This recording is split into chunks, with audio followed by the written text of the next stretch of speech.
Frankly, I love Pizza Tower. If you're listening to this, chances are you know enough about it, so I don't have to explain it to you what the game is all about. I've been following its peerless development from start to finish and know everything about it, including everything that's ever been cut during development, or at least I thought I knew everything until recent events. If you're an avid Pizza Tower fan like me, you should know that Torta Pizza had plans to make Noise, the third boss of the game, playable with his own campaign, but had to cut him last minute due to time constraints. It's widely known that Noise still exists in the game files in a largely complete form, but for some reason, no one has managed to hack him back into the game without experiencing constant crashes. Until now.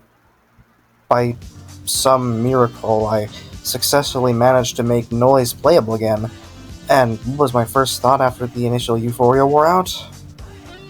I tried to fight the Noise as the Noise to see what happens. I haven't heard much about their plans for the boss replacement. Maybe they haven't got that far in development in the first place. So is it just going to be two Noises? Or maybe it's going to be that Mr. Orange guy they once mentioned in an interview. No, it wasn't Mr. Orange, or a second Noise, or even Peppino. I wish it was any of that. Right away, the boss gate, including the background face, had a similar enough design to Noises, but wildly different at the same time. Not only looked messy, but also sewn together and oddly organic, as if it was made of actual flesh. Its primary colors were blue, brown, and pink. My curiosity piqued. I proceeded into the boss fight. The boss name in the versus screen said Doise. The D in the name looked like it was plastered over the N. This so-called Doise looked exactly the same as Noise, but had dark skin and wore blue clothes with a pink cape, matching the boss gate. His boss portrait was also different from Noise's. He was giving Noise a side glance with a finger raised, and one of his eyes was pink while the other one was closed. I later found out during the boss fight his sounds were very low-pitched. A stark contrast to Noise's cartoony woes. At the start of the fight, Noise appeared confused and looked directly at the screen, pointing at Doise questioningly.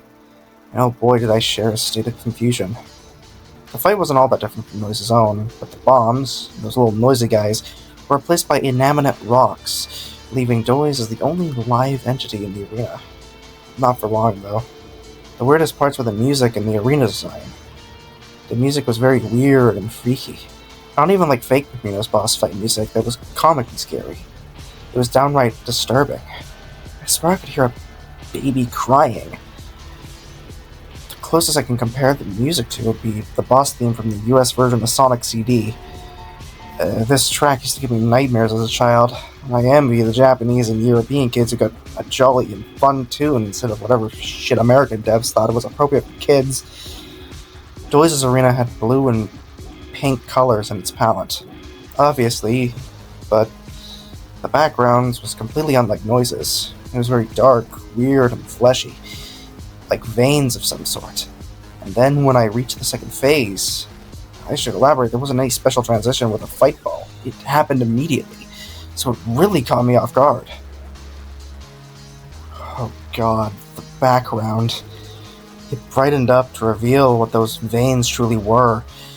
Those were malformed, melting, unsettlingly realistic faces of Doise, intertwined together like a web, a hive mind. I had to pause the game to process what am I seeing. The sight almost made me vomit. In the end of the fight, Doise didn't get a machine gun like one would expect him to. Instead, a rock fell on Noise's head, stunning him, and Doise began to cheer. Not for long, though. Something very, very fast swept across the screen, carrying Doise away as he screamed in terror. I couldn't see the entity in detail because of how quickly it moved. Clearly wasn't Noisette, or Doisette? That's for sure. But I managed to take a screenshot just in time. What the fuck is that, I thought? The creature that took Doise away looked like Peppino, but he wore a pink apron and hat, blue shirt, and orange-red pants. But what stood out the most were his black, empty eyes and his expression full of hatred. He looked a bit larger than Peppino and was floating above the ground. After I recovered from the shock, I tried to revisit the fight to see if there's anything else to be found, but to my surprise, Doise was dead. Literally. All I saw was a rotting corpse. No music, just flies, buzzing. And once the secrets ended, it counted as a victory and I instantly got a P rank? It was so weird. I couldn't touch Pete Star for days after the incident. It was so untypical for it to get so disturbing all of a sudden. Not even anywhere close to Fake Peppino's levels could have done. What were they thinking? After looking in the game's files, I managed to discover some new stuff. The Peppino-like entity is named Pedito, and there's some unused code that has "Do not resurrect him" written all over it. I'm not an expert programmer, but to me it looks like a unique game over sequence or a cutscene involving Pedito.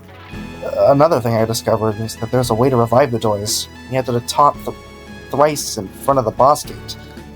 However, I cannot take the risk and fight him again to see if anything's different.